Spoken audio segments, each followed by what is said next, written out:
So what I've got is I'm using the Mark II mast, Strada Mark II mast. And I've got a panel here that is an ampersand panel. It's a cradle panel, so it has some depth to it. And what's nice is you can just put this in a floater frame when you're done painting. And I'm using the Strata watercolor pad, but instead of watercolor, I'm using it for oil as a palette. And what we can do is we can go over some of the colors really quickly before we get started. And if you guys in the room here, give me a thumbs up when it's time to... We still got 5 minutes. We still have 5 minutes to go? Okay. All right, so for the early birds that are here now, we're going to do just go over the palette, so you get a little bonus here. This is more of a performance than anything. 40 people already on Instagram. Okay, so we've got titanium white. Actually, I have a warm white, and this is a gambling color, and I like to use the warm white instead of titanium white because it already has a little bit of warmth in it, and I have a warm light source hitting the donuts that I'm going to paint. And so that white just makes it, the fact that it's warm, makes it so that I don't have to add some, yellow or orange into it each time I dip into that paint. It's already in there.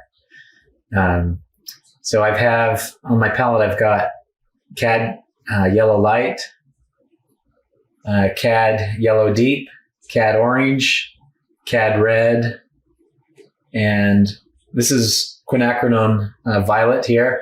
I wanted this because I have some of these they're colorful donut sprinkles, and anyway, we're going to have, I need to get some strong purples, so I have that instead of like an alizarin permanent, which is what I usually use. Then I have burnt sienna, ultramarine blue, and I have a King's blue down here.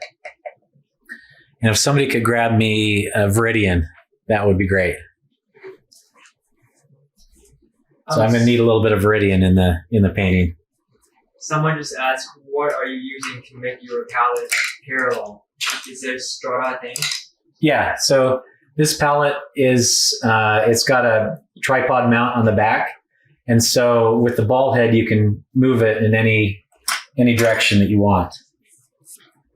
And it is, the size of the space is 13 inches. I think it's 13 by 16 inches. So it gives you plenty of space to put your paint on. Now, I just added a little bit of Viridian onto my palette here.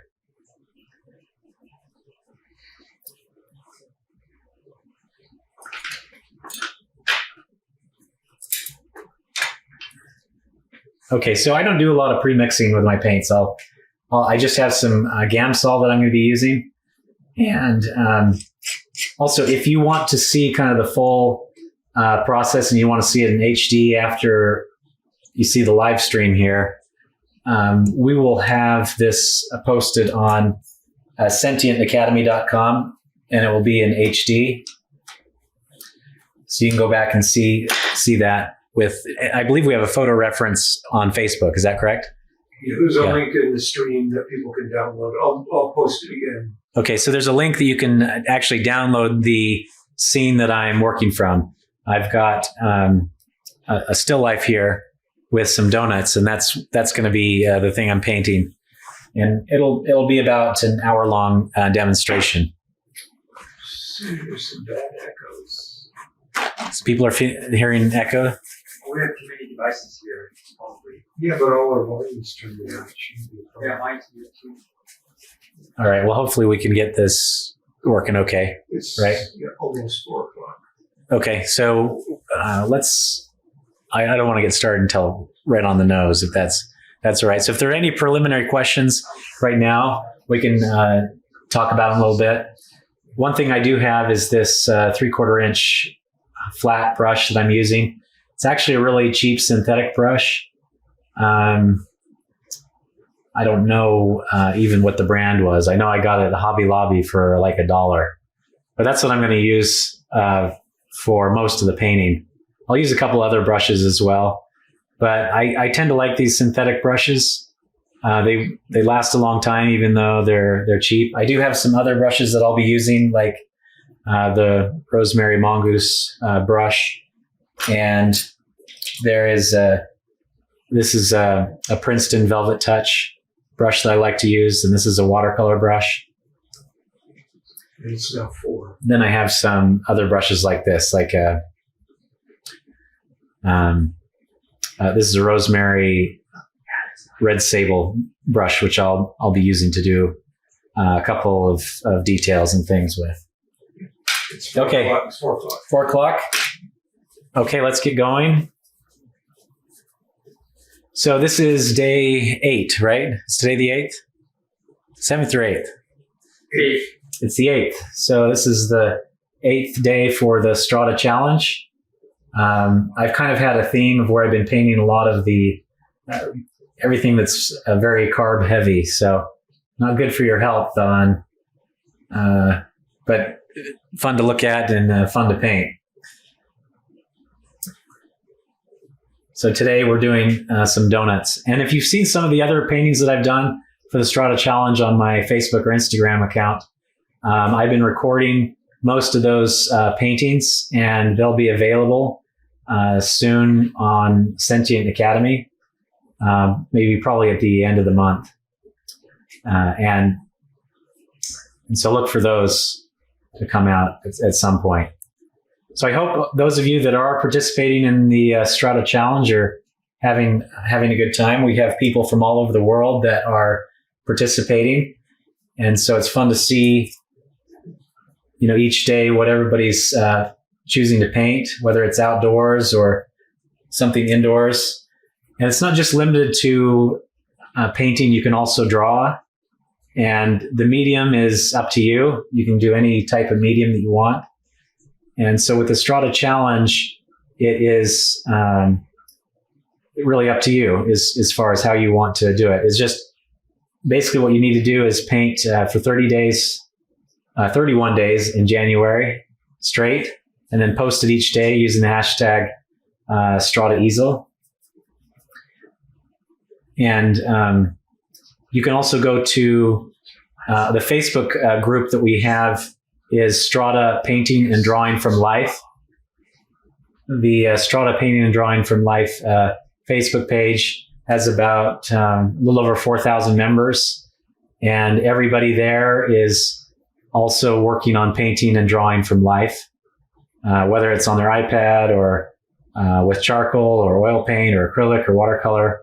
Everybody's got their medium that they're using, and so it's just a great place where we don't allow any advertising or anything like that. It's all just about encouraging each other to paint and draw from life.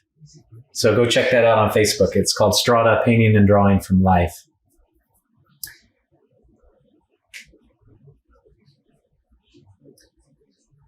And we'd love to hear where I have a couple guys here that are helping me. Norman Bonney and Keith Wong are helping me, and they'll be answering maybe some questions or letting me know what questions you might have as I'm painting along here.